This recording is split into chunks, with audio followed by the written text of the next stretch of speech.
Florence Lawrence was known as that girl who was in high demand within the booming movie industry. She and her husband Harry just signed a new contract with a new movie production called Independent Moving Pictures, IMP, ran and owned by Carl Laemmle. However, if only she knew about the stormy weather ahead of her movie-making journey. In this next half, we will discover that Florence was a template for future women in Hollywood, struggling to become acknowledged for their talent and not just their beauty. Let's continue to take this uncertain journey with the woman who was known as the Girl of 1,000 Faces.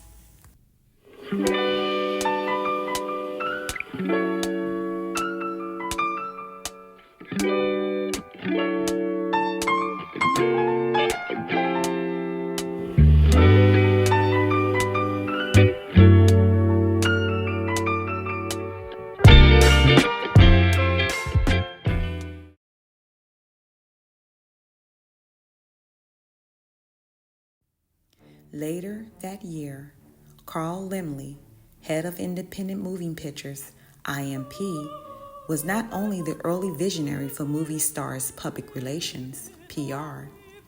He could have also invented the first movie stars' scandal-for-profit fiasco. After all, movie making is in the business of making a fantasy a reality.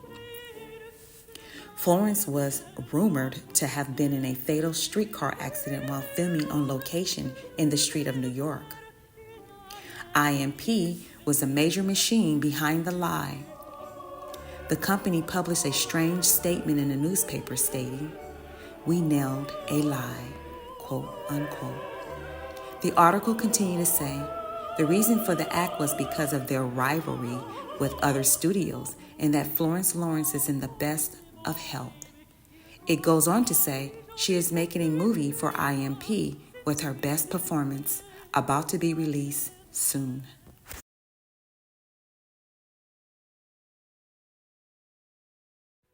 Nobody really knows who was directly behind the vile prank, but most people during that time suspected it was Laemmle himself. Later, another hungry, rising movie theater company named Gem Theater, headed by Frank Talbot, took advantage of the lies about Florence's fatal accident created by Laemmle. He published a rebuttal letter in the local newspaper claiming Florence is still alive and fans can see her latest film at his theater. Talbot published the article in hopes of smearing Laemmle's name and proving him a liar. However, the rebuttal letter conveniently made lots of ticket sales for Talbot's theater. With that being said, today, no one truly knows who was responsible for the insidious prank.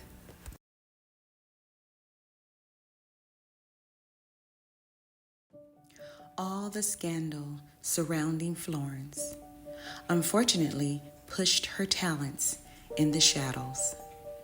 Now she became famous for the hoax. The newspaper, the Globe Democrat, wrote an article with Florence's surprise reaction to her supposed death. The newspaper also went on to display a whole page on Florence's beauty secrets and fun movie facts. The ad was entitled, "The Girl with 1,000 Faces." Florence's picture with facial expressions, determination, sadness, concentration, piety, coquetry, horror, and hilarity.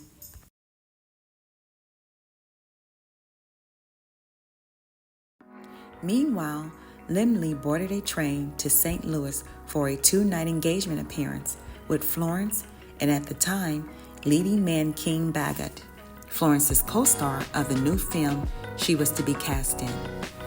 Gem Theater placed an ad in the local newspaper for fans to gather around the Union Station to greet, meet, and get a signed headshot of movie star Florence Lawrence. Thousands of women showed up.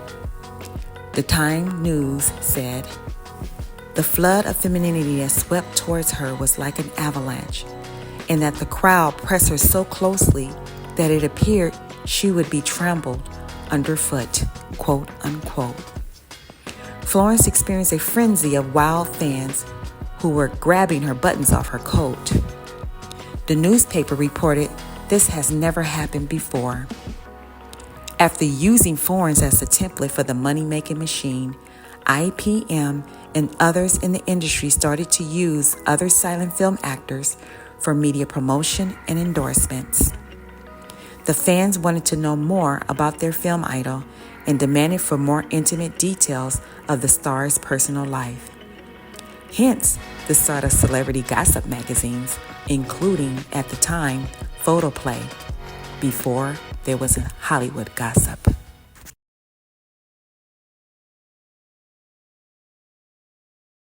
Eventually, craving more artistic freedom and higher wages, Florence and her husband Harry arranged a release deal from Carl Laemmle, IPM production company. Laemmle granted Florence and Harry full artistic rights in a new production named Victor Film Company. Florence became the new company's leading lady, earning a whopping $500 weekly salary. Harry was given a director's position, making $200 weekly salary. In 1913, Florence and her husband invested in their own film studio in Fort Lee, New Jersey. The couple produced and directed a series of films. However, in 1914, sold it to Universal Pictures. As mentioned prior, Universal Pictures eventually absorbed IPM Production Company. Ultimately, this was the conception of Universal Pictures, which would also later become what we know today as the large conglomerate Universal Studios.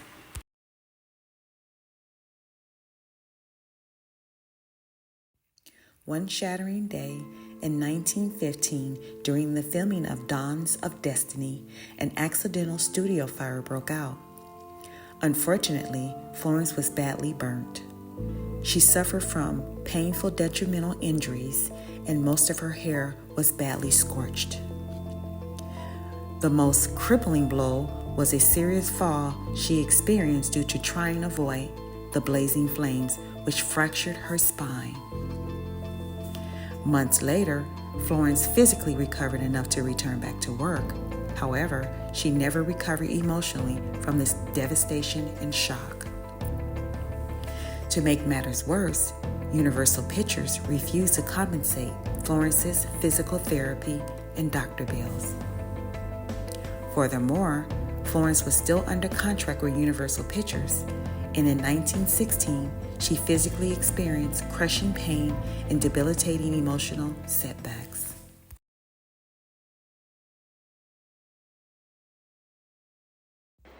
Welcome back to the Thought Cafe. I am here drinking my cup of tea and covering the second portion of the Florence Lawrence story.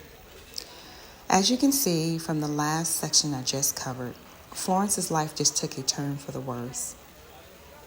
Do you guys think her life was used, by the higher-ups of course, as a format for future Hollywood and or industry celebrities?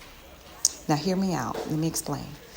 I can't help but to notice a eerie, similar pattern with current celebrities' lives who suffered a traumatic experience and hardship. Just a thought. With that being said, I'm going to cover a quote in Florence's biography. She has a book. Most of the story I've been referencing from has been out of this particular book, and it's entitled America's First Movie Star, Florence Lawrence, the Biograph Girl, Arthur Kelly R. Brown. Quote, "Then just as film had given her all she could want, film took everything away from her, making her a victim of the industry that barely knew it was one." Wow. When you think things change, but they still remain the same. Let's continue.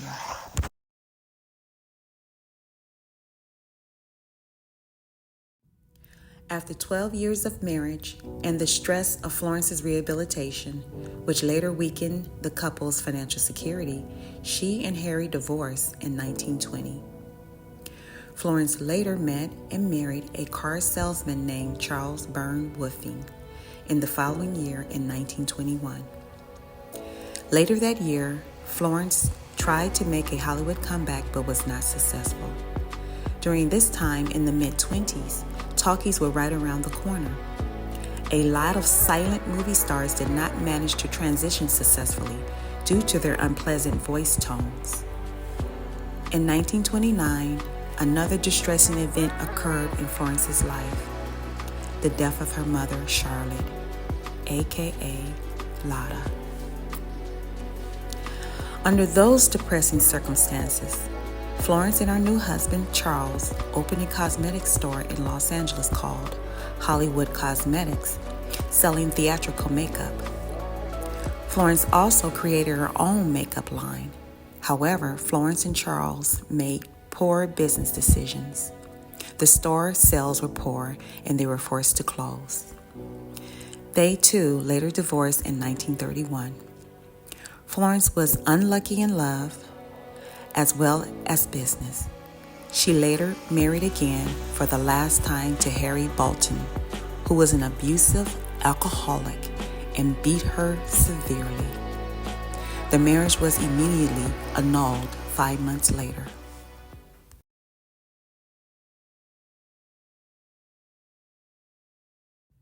In the year 1936, a new studio named Metro-Goldwyn-Mayer, headed by Louis B. Mayer, began giving extra parts to former silent film actors for $75 a week. Now feeling desperate and broke, Florence received $75 a week, which was a far cry from decades ago receiving a whopping $500 a week. She remained at MGM for the remainder of her career. As if life couldn't get any worse, in 1937, Florence was diagnosed with bone disease, which produced anemia and chronic depression. At this time, bone disease was incurable. Florence continued to work through the pain and depression.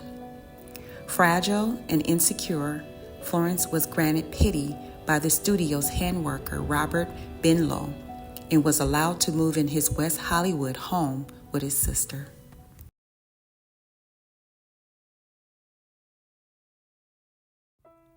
One early afternoon in December 1938, Florence called the MGM office claiming she felt ill.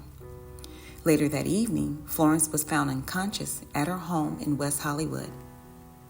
She was rushed to the Beverly Hills Hospital, which is now today called Senior Sinai, and was pronounced unalive upon arrival. It was later revealed she had ingested moisin, which starts with the other letter. Florence's passing was as dramatic as her life and career. Some media reported she was found by her neighbor, Marion Mincer. Mincer later told reporters she heard Florence scream. While other rumors swirled around, Florence herself called her neighbor Mincer and stated she had just moistened herself. Florence left behind 3 husbands and no children.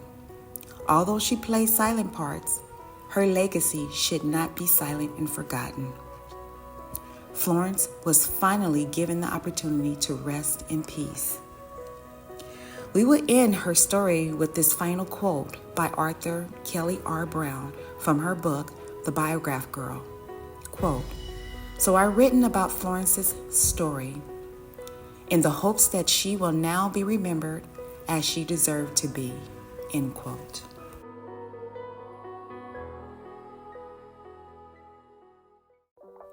Thank you for tuning in to the second half of the Florence Lawrence story.